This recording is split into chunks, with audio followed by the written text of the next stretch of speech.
Alors, nous allons ici corriger l'exercice que je vous ai donné pour remobiliser ce qu'on a vu vendredi en distanciel, c'est-à-dire trouver les valeurs de petit m et petit p par le calcul lorsque l'on vous donne deux images. Alors, on considère une fonction f dans cet exercice telle que f de 2 égale moins 3 et f de moins 7 égale 1.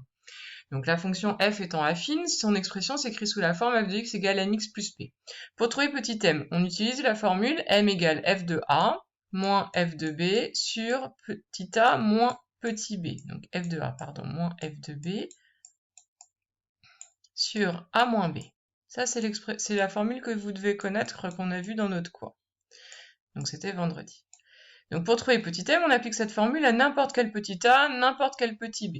Dans le texte, on nous donne l'image de 2 et l'image de moins 7. Donc on va prendre a égale 2 et b égale moins 7.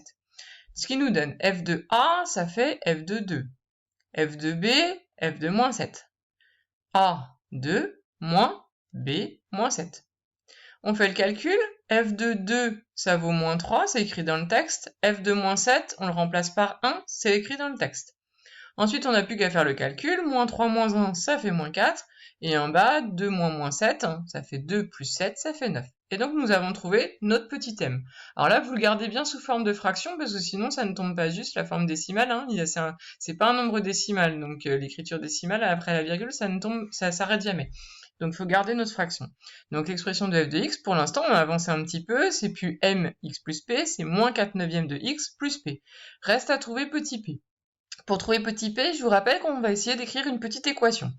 Donc, on pourrait soit utiliser f de 2 égale moins 3, soit utiliser f de moins 7 égale 1. C'est comme vous voulez.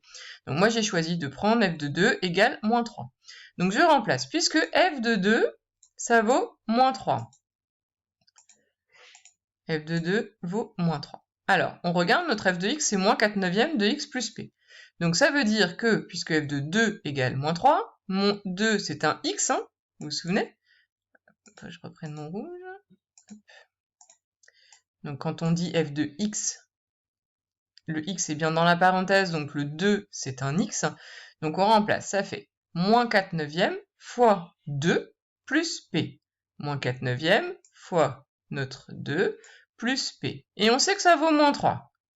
Donc on écrit que ça vaut moins 3. Donc là, je traduis f de 2 égale moins 3. Je répète, j'ai remplacé mon x par 2 dans l'expression de f de x, donc ça fait moins 4 neuvièmes fois 2 plus p, et je sais, j'écris que c'est égal à moins 3. Et là, du coup, j'arrive à une petite équation à résoudre. Alors certes, il y a des fractions, mais sinon, c'est pas très difficile. Donc moins 4 neuvièmes fois 2, je vous rappelle que 2, c'est pareil que 2 sur 1.